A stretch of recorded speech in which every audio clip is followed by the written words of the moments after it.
avoid that.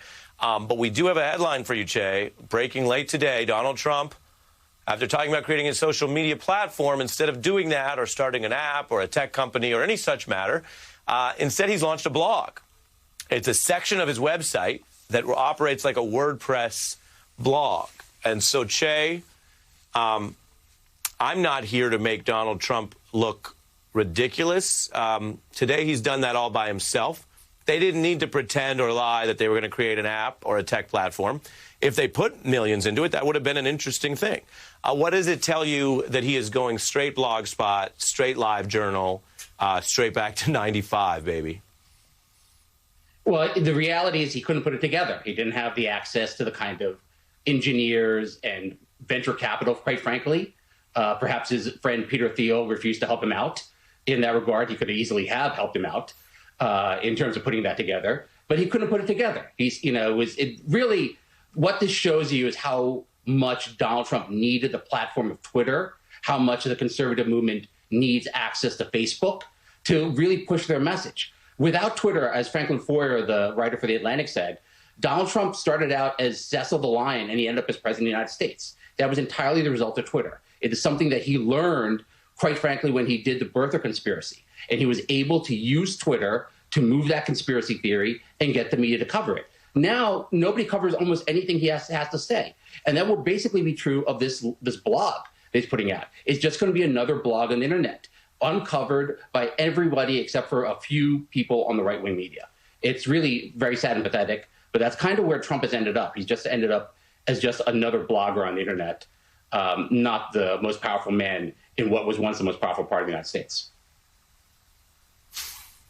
Yeah, I mean, you lay it out, and it's striking. I know you flagged something that Pat Buchanan used to talk about. Let's take a look at that.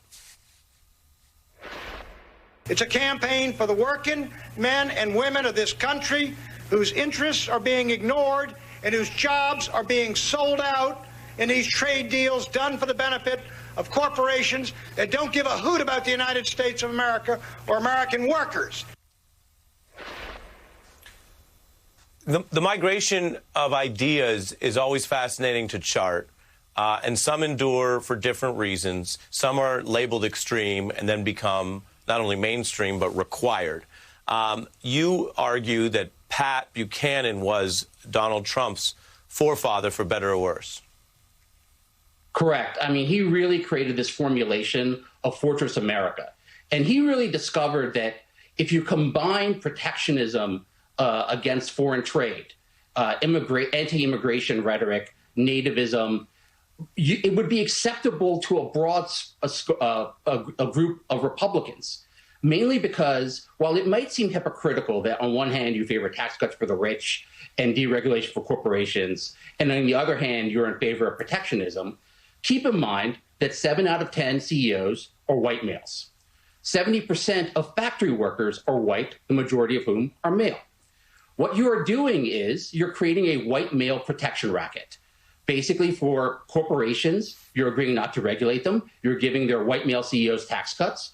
For the predominantly white male factory workers, you're offering to protect their jobs against foreign trade. You're also offering to give them mental comfort against the sight of brown people in their neighborhoods. You're also providing protection against the political claims of women and minorities.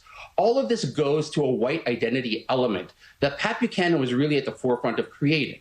However, the thing that Buchanan did not have, that Donald Trump did have, was social media. If Buchanan had had access to the tools of social media the way Trump had, perhaps history would have been different 20 years ago.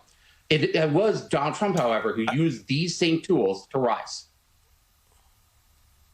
Yeah, I think that's a trenchant point. It's something really old school Che fans, and there may be some out there now, may recall, because you've also discussed the link between some of the hate mongering in the 30s and 40s and spread by the communications platforms of that time and radio, and how the politics and the animus, sometimes in the hate of different eras, is really dependent on the adopted media platforms, which that's why we call it Che Day. It's deeper, frankly, than some other days. Thanks for coming on, Che. Good to see you. Thank you. Yes, sir. We got to fit in a break, but up ahead, the hot mic moment. Well, we actually just got the audio. My producers told me. We're going to play it for you.